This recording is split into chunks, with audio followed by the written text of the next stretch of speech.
Hello and welcome back to the Engerati studio here at European Utility Week. I'm now joined by Kim Norgaard, who is the Global Head of Solutions at Elster Electricity. And Kim, firstly, welcome to the studio. Thank you for making the time to be here. And we were talking a little bit off air before we went into this interview. And one of the questions I was asking, so another year, another European Utility Week. Where's the market? Are we ready? Yeah. So what is your opinion in terms of that context from looking at it from a vendor perspective? So first of all, thank you for having me here. I'm pleased to be here. Secondly, I think it's very important to emphasize that we are ready. The vendors here are ready. There has been invested, maybe not billions, but I would assume hundreds of millions of euros in this market by the vendors over the last 5, 7, 8 years, where we thought maybe 7 years ago that the market will start in 2 years. That was 7 years ago. We're still here, we are ready now. And for me, that's a very, very important message to say that we are ready. And whenever I hear that in any market where vendors are going, okay, we're ready, I would imagine some of those very same comments were being made 7 years ago, hey, we're ready. Yeah. It always comes back to this fundamental question, well, if all the vendors are ready, what's stopping the utilities from making the investments that you guys are getting ready for? That's a very good question, thank you. Well, I think there's a number of different things stopping that. One thing has been the interoperability, something that has been discussed over many, many years. How do we secure our investment for the future? If I was a utility, previously I would also have been hesitant, to be honest, because there's a lot of vendor proprietary solutions out there, not any interoperable solutions, which do exist today. So you can actually hot swap more or less products from one vendor with products from another vendor. So that's preventing the lock-in from a utility. If they go with one company, then hey, we're stuck with this, forever, and so on. That's correct. And why I'm saying that as a vendor, because I should, if I could get a login by the customer, I would be happy. Well, the reason for us... But those days are gone. Those days are gone, exactly. That's a very good point. Yeah. And also for me, the fact that to have a market there when there's enough market for all vendors, hopefully, we need this interoperability. And it has to be designed into the product from the very beginning. And it is today, and it has been so today. Have we seen the final standard? No, we haven't. And maybe that also gives some hesitance because there's always, the next generation in a couple of years, the next generation in a couple of years.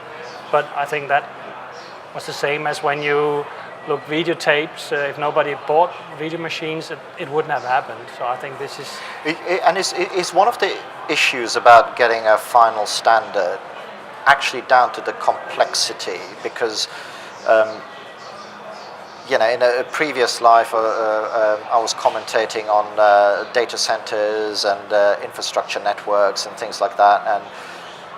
And within those networks, and I'm going to get abuse on Twitter for this, but within those networks, there's by and large kind of one standard because you're moving data from here to there. Yeah. But you guys aren't just moving data from here to there. You're moving electricity.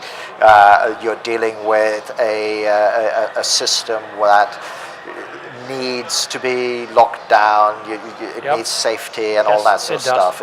Is that the big... That's a hurdle too, you could say, or has been a hurdle too. Previously, when you talked about AMR, as you called it at that time, just reading, you didn't think so much about interoperability, and you didn't talk much about security and privacy. And today, when you're dealing with yours and my data, we don't want the data to be out there so everybody can watch my profile, can actually basically see when do I get up in the morning, when do I go to bed, when do I shower. Actually, in theory, at least, you could see a lot of this kind of information from the data that's being collected. So it has to be collected in a secure way. So when you transfer the data, you have this kind of security key handling, exactly as when you're using your bank card in an ATM or somewhere. you don't feel insecure about the data being hacked somewhere in the information chain. You might be more insecure about somebody monitoring, watching you, but you are not insecure about the data transfer. And we are the same place now in the smart metering and smart grid arena. The data is now being transferred in a secure way. So this kind of hackers don't get in. Yeah, and that's where I'm seeing a lot of leverage from, you know, their internet systems that have been transferring data in a secure way for a long time, and I'm seeing a lot of correlation. If I can interrupt you, sorry for that. Yeah. So it's a very good comparison actually, because internet, you have quite an open way of communicating internet, which you could compare with the old way you did AMR, and today you also have VPNs when you work on your mails or something like that, and exactly the same way. VPN is with key handling, securing that there's a tunnel between you and the utility, and the data is then transferred over this tunnel, and nobody can be listening into that. And we won't go into all the recent reports about the fact that our intelligence services are trying to hack into all of that. We'll leave that for someone else to discuss. That's for someone else to discuss. But of course, it's always depending on how interesting the data are, how much effort there will be used to hack the system. Yeah. And what about some of the other areas where obviously a lot of people think Europe's one place, but it's not. There are lots of different countries. Everybody has different regulatory regimes. We've got a very open market in the UK, for example, as opposed to other countries. Is that something that is a cause of frustration for vendors? Because I can imagine if you guys are putting in millions, billions of euros into R&D, you want a payoff at somewhere. Yeah, of course. Yeah. Well, it can give some cause for frustration. At the same time, you know, when we're in this business, as we at Elster has chosen to be, this is our business. We are not in 100 other businesses. That's where we are. Period. I think we see that as a challenge more than as a problem. There are different market designs. You mentioned UK, so the market design in UK of the ownership of the metering and smart metering is in the retail arm, which most of Europe, the rest of Europe, most of it is on the distribution arm. So, has the UK got it wrong, do you think? No, I don't think there's one right or one wrong. There's pros and cons, and I always say everything in life has pros and cons. And I think that's the same here. But it does mean that the solution for UK is UK specific, because the way it's being rolled out is based on the retail arm's interest, where in most of the rest of Europe it's more based on the interest of the distribution arm, which then also can do some smart grid optimization of network and so on simultaneously as they do the smart metering. And a lot of the talk here, and you can say I can't answer that question, but a lot of the talk at this event is usually around electricity, but we've got other utility services like water and gas. Yes, that's correct. Are there sort of differences in that market, or are you able to apply all of the same learnings? I mean, obviously, in one sense, you're dealing with electricity that can kill you, and then you're dealing with water that'll make you wet. You know, it's slightly different. Yeah, it's slightly different. Are there sort of the similar sort of frustrations with those utilities as well?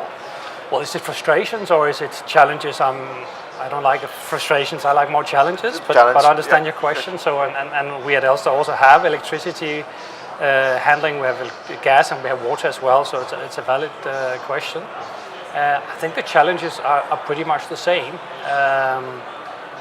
You have exactly the issue about security. You have the issue about interoperability. You have the issue which we didn't mention before, but how do you secure to be future-proof and backwards compatible at the same time?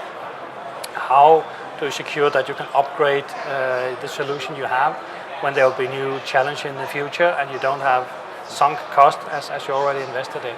So exactly the same issues, and we are using our expertise in security and in privacy, not only electricity but also at gas and water, which is important. And UK, you mentioned before, is a dual fuel market, as we call it. So we are delivering their solutions for electricity and gas. and it has to work in the same system with the same communication media and so on.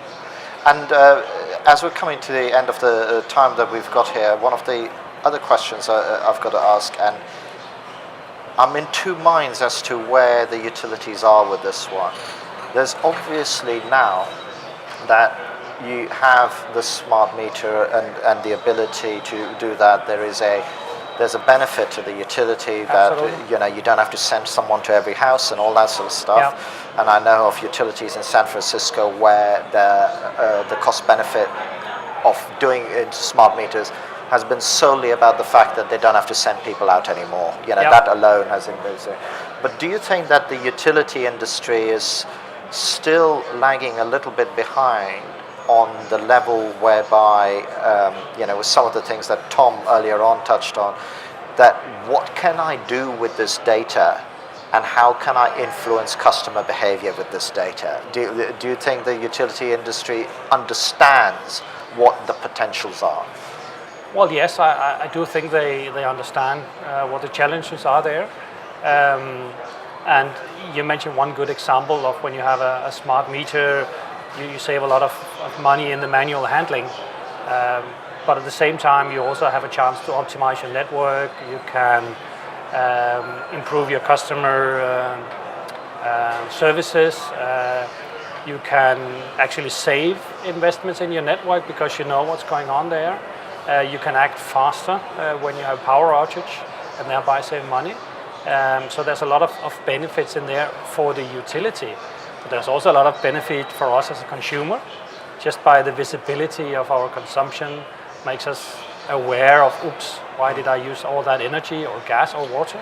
So why, if there are all these benefits, why is there all this noise in the media, even the utility media, about we need to explain or customers aren't with us on this journey? That tone of commentary. And I think maybe they haven't been invested enough on this kind of consumer communication. We have not involved enough the consumer organizations in this.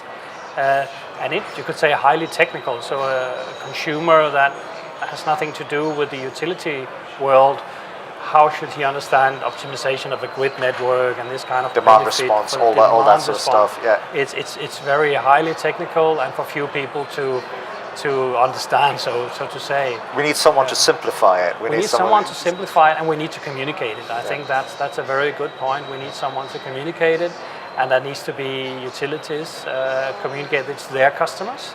It's not our customers. We are happy to help on that, but it has to be communicated so the consumers also see the benefit. Yeah, and that is one of the other threads. And Kim, unfortunately, we've come to the end of our time here. Thank you very much for taking the time to be in the studio. I'd like to thank you for watching, and this interview, along with many others, we're shooting for a record, Kim. We're trying to do 42 of these this year. Okay, interesting. Will be available on the Engerati platform. So thank you again, and thank you for watching. Thank you very much.